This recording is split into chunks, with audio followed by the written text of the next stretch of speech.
नमस्कार, आप देख रहे हैं एवन उत्तराखंड और मैं हूं आपके साथ आयुषी गुप्ता। बुलेटिन की शुरुआत करेंगे इस वक्त की हेडलाइंस के साथ।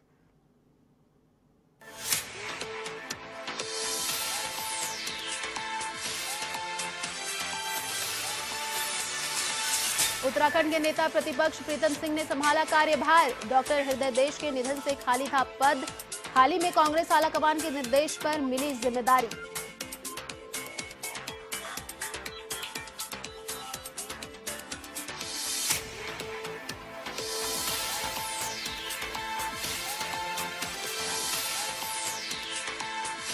अहमदाबाद मेल से हरिद्वार पहुंचे 6 यात्री मिले कोरोना संक्रमित। प्रशासन में मचा हड़कंप। रेलवे पुलिस की चेकिंग के दौरान मांगी थी आरटीपीसीआर नेगेटिव रिपोर्ट। जांच करने पर निकले संक्रमित।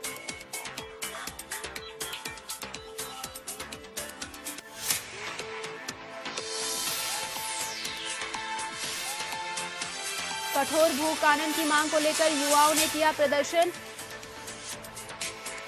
सोशल मीडिया पर चली मुहिम का असर दिखा सड़कों पर। पहाड़ों की कृषि भूमि को बचाने के लिए बने बड़े कड़े भू कानून की मांग को लेकर प्रदर्शन। युवाओं ने सरकार के खिलाफ की नारेबाजी।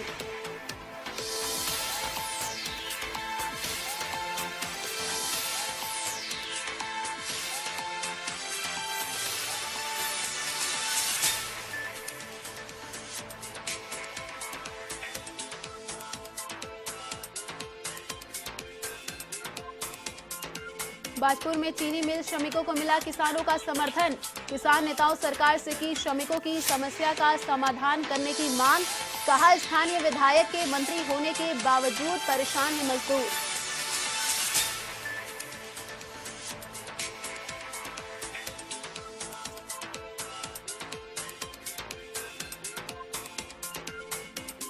श्रावण सोमवार पर शिवालयों में लगी भक्तों की लंबी कतारें। कोरोना के बावजूद शिवालयों में उमड़ी श्रद्धालुओं की भीड़।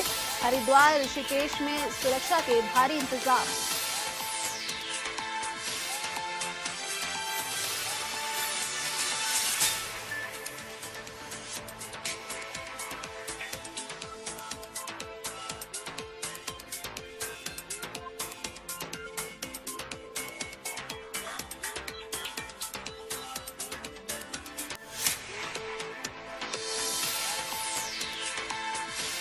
देहरादून के गांधी पार्क में कारगिल विजय दिवस के मौके पर सीएम पुष्कर सिंह धामी ने शहीदों को श्रद्धांजलि दी है। आपको बता दें कि सीएम ने शहीद स्मारक पर पुष्प चक्र अर्पित कर शहीदों को याद किया। इस अवसर पर सीएम धामी ने कहा कि भारतीय सैनिकों विपरीत हालतों में कारगिल युद्ध जीता था। हमारे वीर सैनिकों के बलिदान को देश हमेशा याद रखेगा। इस अवसर पर सीएम धामी ने द्वितीय विश्व युद्ध की वीरांगना और वेटरन की पेंशन बढ़ाने की भी घोषणा की है। उन्होंने कहा कि अब प्रतिमाह पेंशन 8,000 रुपए से बढ़कर 10,000 रुपए दी जाएगी। वहीं जो अभ्यर्थी एनडीए या सीडीएस की तैयारी कर रहे हैं उन्हें इंटरव्यू की तैयारी के लिए 50,000 रुपए की वित्तीय सहायता दी जाएगी। इसके अलावा हल्द्वानी में सैनिकों और पूर्व सैनिकों के बच्चों की पढ़ाई के लिए छात्रावास भी बनाया जाएगा। वहीं 1 सितंबर से वीर सैनिकों के सम्मान में प्रदेश में सैन्य सम्मान यात्रा शुरू की जाएगी।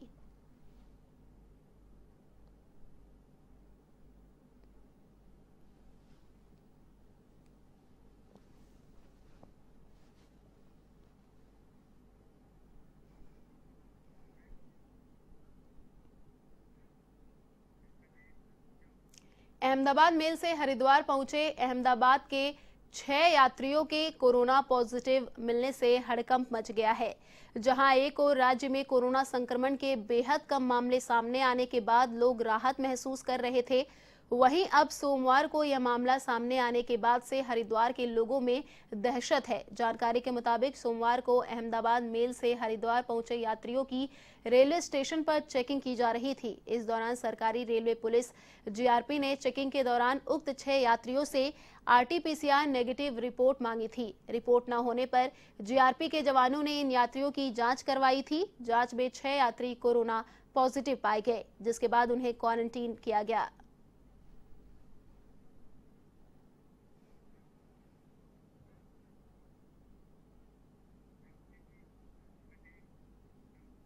उत्तराखंड में 2022 में होने वाले चुनाव को लेकर राजनीतिक दलों की सत्ता के लिए कवायद शुरू कर दी है। कांग्रेस आम आदमी पार्टी जहां जनता के बीच भाजपा के 4.5 वर्षों को लेकर जा रही है, तो वहीं सत्ताधारी भाजपा अपने संगठन को लेकर हर बूथ पर कार्यकर्ताओं की बैठकें कर रही है। अल्मोड़ा जनपद के सभी बूथों पर भाजपा के मंत्री और पदाधिकारियों की बैठकें तेज हो गई हैं। आगामी चुनाव को लेकर भाजपा प्रदेश उपाध्यक्ष कैलाश शर्मा ने कहा कि भाजपा के पास एक बड़ा संगठन है। भाजपा ने बूथ से कार्यकर्ता तैयार किए हैं।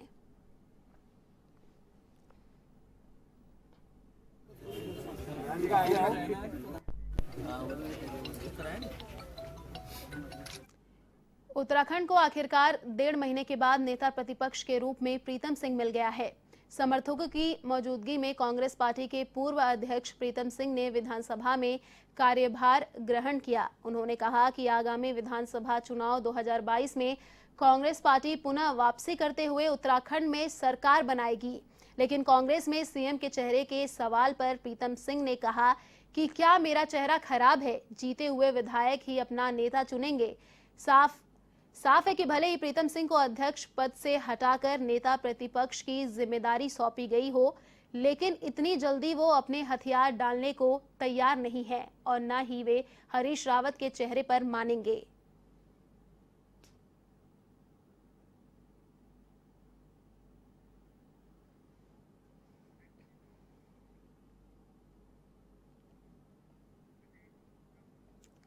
कालाढूंगी विधानसभा के पूर्व कांग्रेस के जिला पंचायत उपाध्यक्ष तारा सिंह नेगी को प्रदेश महामंत्री बनाए जाने पर पदाधिकारियों ने सिंचाई विभाग डाक बंगला बेलपड़ाव में उनका स्वागत किया। पदाधिकारियों ने वरिष्ठ कांग्रेसी कार्यकर्ता को जिम्मेदारी देने पर खुशी जताई और आगामी 2022 में होने वाले विधानसभा चुनाव में कालाढूंगी से कांग्रेस की जीत सुनिश्चित करने का दावा भी किया।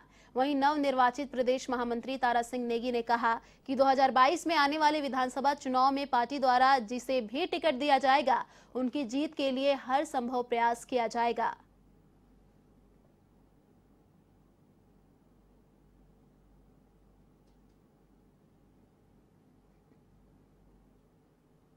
सभी जो कांग्रेस के कार्यकर्ता हैं, उनका दायित्व भी बनता है कि आने वाले 2022 में जो विकास की गति थम सी गई है जो यहाँ पर, तो उसके लिए कांग्रेस के नुमाइंदों को, कांग्रेस के जो भी प्रत्याशी हैं उनके लिए प्रयास करेंगे और उनको जीत हासिल उनको करवाएंगे।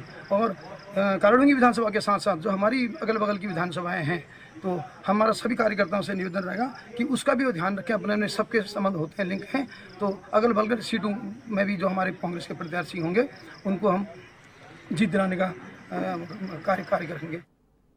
उत्तराखंड में होने वाले 2022 के विधानसभा चुनाव की तैयारियों में कांग्रेस अब जुट चुकी है। मैनिफेस्टो को तैयार करने में आपको बता दें कि जुट चुकी है। इस संबंध में पार्टी द्वारा चुनाव घोषणा पत्र समिति का गठन भी किया गया है। वहीं समिति के संयोजक सूर्यकांत धसमाना ने पत्रकारों से बातचीत में बताया कि बीजेपी के राज में हर वर्ग परेशान है। बेरोजगारी, महंगाई, बदहाल अर्थव्यवस्था समेत कई विफलताओं से जनता परेशान है। यही वजह है कि जनता 2022 में बीजेपी को जरूर सबक सिखाएगी। इस दौरान उन्होंने बताया कि वो जल्द मैनिफेस्टो कमेटी के अध्यक्ष नवप्रभात से बातचीत कर और कमेटी के सदस्यों की बैठक आयोजित कर कार्यक्रमों की रूपरेखा तैयार करेंगे।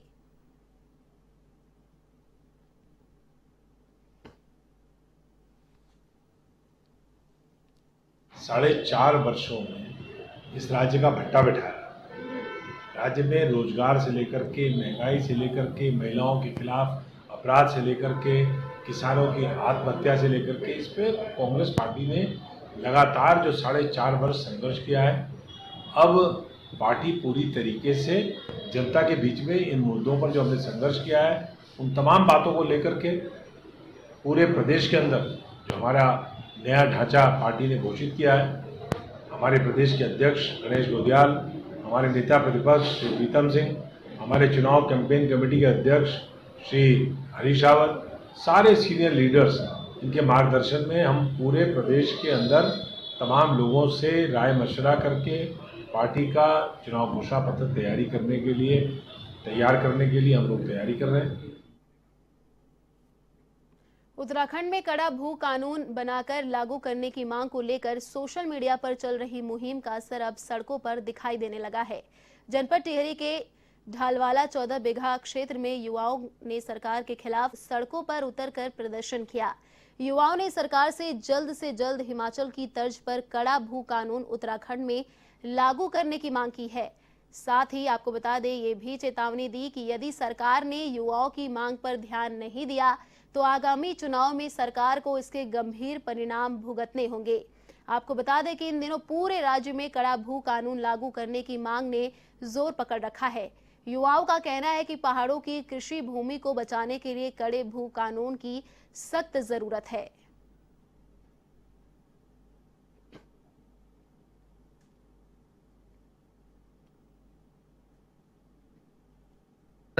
और ये जो हमारे ये अभी आज का प्लान है, ये हमारा है भू कानून जो उत्तराखंड की मांग है। ये हमारी जनरेशन जो हमारी युवा पीढ़ी है, ये आज के टाइम में हर जगह से उभरी है। क्योंकि हमारी संस्कृति, हमारी जो उत्तराखंड की संस्कृति है वो पलायन होती जा रही है। और इसको मद्देनजर देखते हुए हमने ये देखा है कि जो पहले से चल रहा है कि भू कानून के अकॉर्डिंग हमको अपने उत्तराखंड की संस्कृति को बचाना है, जिसके लिए हमने अपने प्रिय मुख्यमंत्री धामी जी से हमने ये अनुरोध किया, अपनी मांग की। विश्व प्रसिद्ध बद्रीनाथ धाम के लिए सोशल मीडिया पर आपत्तिजनक टिप्पणी करने से हिंदू संगठन भड़क गए हैं। ऋषिकेश में गौरा देवी चौक पर हिंदू संगठनों के लोगों ने पुतला फूंका। इस दौरान पुलिस प्रशासन से टिप्पणी करने के लेकर खिलाफ उनके मुकदमा भी दर्ज किया गया, साथ ही गिरफ्तारी करने की मांग भी की गई। आपको बता दें कि हिंदू संगठनों के लोग ने ढालवाला पुलिस चौकी में टिप्पणी करने वालों के खिलाफ तहरीर दी है। लोगों का कहना है कि इस प्रकार की टिप्पणी से हिंदुओं की भावनाओं को ठेस पहुंची है।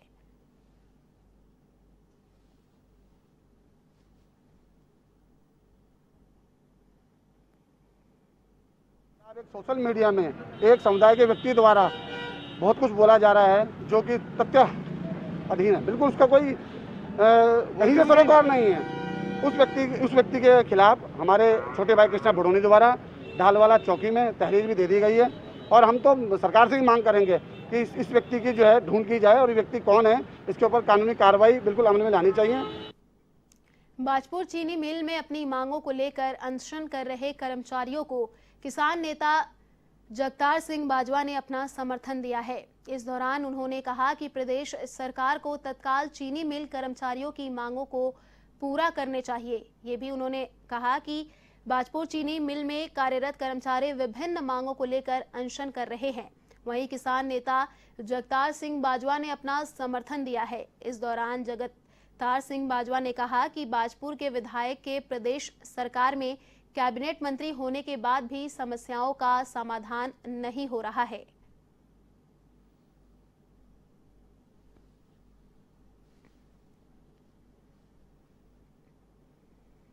प्रतीक कोई राजनीतिक नहीं हूँ, क्योंकि मैंने बचपन से इस चीनी मिल को देखा है और हमारे पूर्वजों ने, यहाँ के श्रमिकों ने, यहाँ के बहुत से समाज सेवियों ने इसको अपनी मेहनत से इस फैक्ट्री को खड़ा किया और ये चीनी मिल हमारे क्षेत्र की आर्थिक रीढ़ के रूप में रही है। और आज बड़ी दुर्भाग्यपूर्ण स्थिति है कि जो चीनी मिल पूरे क्षेत्र को पालती थी, आज उसके कर्मचारी जो हैं वो सड़कों पर बैठे हैं, उनकी कोई सुनने वाला नहीं है। जबकि यहाँ पर लगातार पिछले 10 साल से कैबिनेट मंत्री हैं। तो मैं तो सीधा कहना चाहता हूँ उन्हें कि उन्हें जवाब देना चाहिए कि आप अपने आप को विकास पुरुष कहलवाते हो, तो ये जो मजदूर इस फैक्ट्री के आज सड़क पर बैठे हैं, इसका जिम्मेदार कौन है?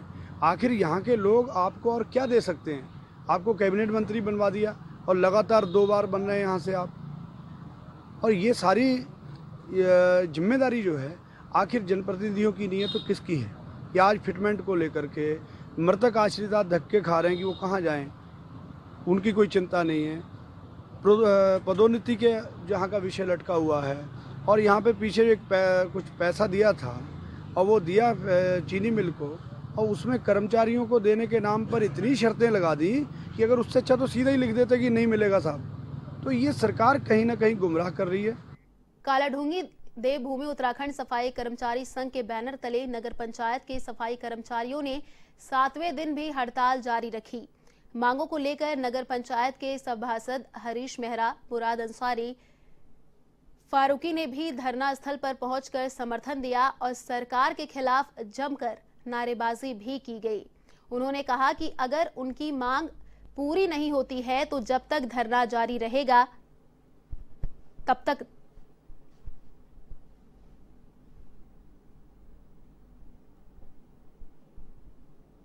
इन्होंने 11 शर्तें दी थी, जो इनकी मांगे नहीं होंगी, जो बिल्कुल सही जायज मांगे हैं, तब तक हम धरने पे बैठे रहेंगे। और इस कोरोना कार्यकाल में जो इन्होंने इतने अपने हौसले बुलंद अपने बिल्कुल करके, जो इन्होंने अपनी जी जान से जो मेहनत करी है, बॉडियां उठाई हैं और घर घरों से कूड़ा उठाया, अपने बच्चों की चिंता नहीं करते हुए भी इन्होंने जो आज अपना बलिदान उस अपनी ड्यूटी पे दिया है, उनको आज ये परिणाम मिल रहा है। हमें 8 दिन हो चुके हैं धरने पे बैठे हुए और हमारी 11 सूत्री मांगे हैं।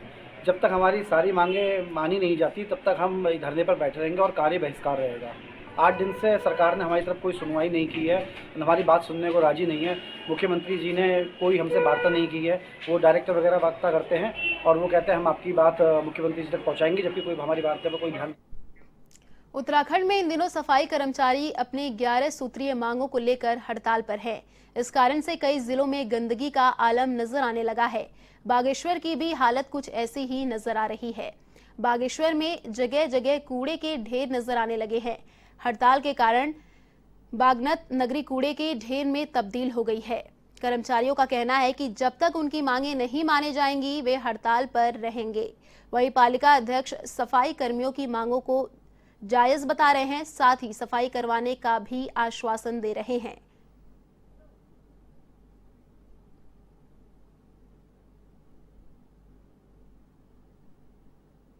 कुछ चरमराई गई है और हमने अपने स्तर से जो है अपने सफाई अधीक्षक और ईओ साहब को आदेशित कर रखा है कि इसकी वैकल्पिक व्यवस्था के लिए उसमें कुछ प्रबंध किया जाए। तो जैसे कि आज हमारी डोर टू डोर भी गाड़ी चली थी और हमारी जो घर से कूड़ा उठाने वाली महिलाएं हैं, जो 24 महिलाएं वार्डों में काम कर रही है, उनका काम निरंतर चल रहा है। खबर उत्तराखंड के अल्मोड़ा से है, जहां शहीद पार्क कैंट में कारगिल शहीद दिवस पर आर्मी, पुलिस और जनप्रतिनिधियों ने श्रद्धांजलि अर्पित की।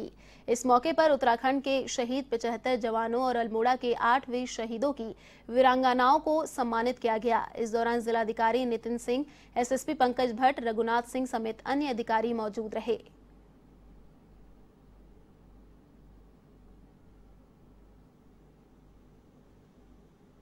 कारगिल युद्ध में जिन 527 लोगों ने अपनी शहादत दी है, उनकी शहादत को, उनकी वीरता को, उनके शौर्य को, उनके पराक्रम को याद करने का आज़ाद दिन है। चूँकि हम आज जो उन्होंने जो किया है उसकी बदौलत आप सुरक्षित हैं और अपना जान पर खेल करके हमारी सीमाओं की रक्षा की है। और आज यदि भी हमारे भौतिक शरीर उनका हमारे पास नहीं है, वो धरा पर नहीं है, लेकिन वो आसमानी हो चुके हैं। वार में जो हमारी विजय प्राप्त की थी भारतीय सेना ने अपने अदम्य साहस का परिचय देते हुए, और ये 26 जुलाई को हम लोगों ने उनके जो पहाड़ियाँ जिन पे वो घुसपैठिया और पाकिस्तान के फोर्स आके बैठ गए, उन पे हमने दोबारा से कब्जा किया था। और जैसे कि आप सबको विदित है कि उत्तराखंड जो हमारा प्रदेश है, हर घर से एक फौजी उधर है और ऑलमोस्ट बोला जाता है कि हर 5वां फौजी उत्तराखंड प्रदेश से, जो कि हम सब के लिए बड़े गर्व की बात है। खबर उत्तराखंड के अल्मोड़ा से है, जहां सावन के पहले सोमवार पर विश्व प्रसिद्ध जागेश्वर धाम में भक्तों ने पूजा अर्चना की। आपको बता दें कि सावन माह में यहां पर एक माह का श्रावणी मेला लगता है, जिसमें प्रदेश के कोने कोने से पार्थिव शिव की पूजा अर्चना, महामृत्युंजय पाठ करने आते हैं, जिसका विशेष महत्व माना जाता है। लेकिन कोविड के नियमों के चलते मंदिर में एक दिन में 1000 लोगों को ही अनुमति दी जा रही है, जिसके लिए अन्य स्टेट से आ रहे भक्तों की प्रशासन द्वारा जांच की जा रही है।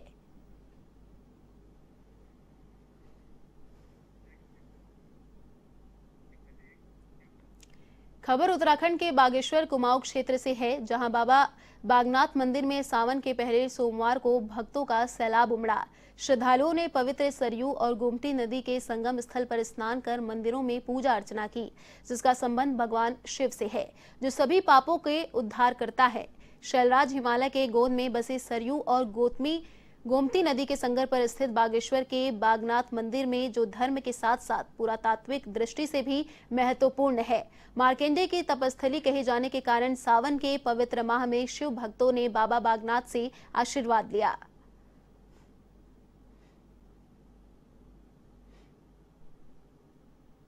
मंदिर है, इसको छोटे काशी के रूप में भी जाना जाता है और यहाँ पर सरयू गोमती का संगम है, इसलिए पूरे भारतवर्ष से लोग यहाँ पर आते हैं। आज श्रावण का पहला सोमवार है और बागनाथ जी की सेवा के लिए सभी जनमानस यहाँ पर अपनी अपनी मनोकामना पूर्ण करने के लिए उपस्थित होते हैं।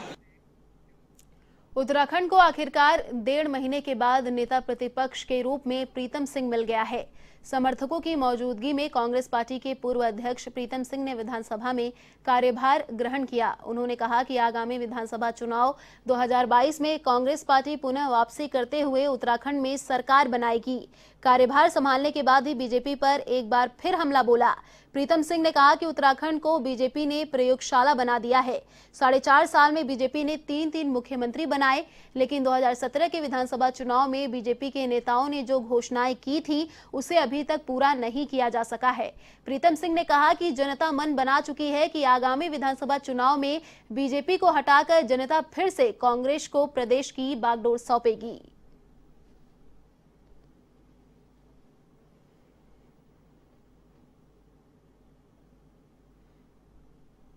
जिस तरीके से उत्तराखंड राज्य को प्रयोगशाला के रूप में प्रयोग करने का काम किया है, आज उत्तराखंड की जनता उससे आजीज आ गई। 4.5 वर्षों में 3 मुख्यमंत्री और बड़ी आश्चर्यजनक बात यह है, पहला मुख्यमंत्री काम करता है तो दूसरा आता है, वो कहता है कि मैंने तो कुछ नहीं किया, पिछले वाले ने किया। तीसरा आता है कि भाई मेरा भी इससे कोई सरोकार नहीं है, सारे जितने भी निर्णय लिए गए हैं उनको स्थगित किया जाता है। हालत की स्थिति उत्तराखंड राज्य की पैदा है। आपको याद दिलाना चाहता हूँ, जब 2017 का विधानसभा चुनाव चल रहा था, उस चुनाव में सत्ता में बैठे हुए लोगों ने, देश के प्रधानमंत्री ने उत्तराखंड के लोगों से बड़े-बड़े वादे किए, लेकिन उन वादों में से एक भी वादा सत्ता में बैठे हुए लोगों ने पूरा नहीं किया। फिलहाल इस बुलेटिन में इतना ही। देश और दुनिया की तमाम बड़ी खबरों के लिए देखते रहिए A1 TV। नमस्कार।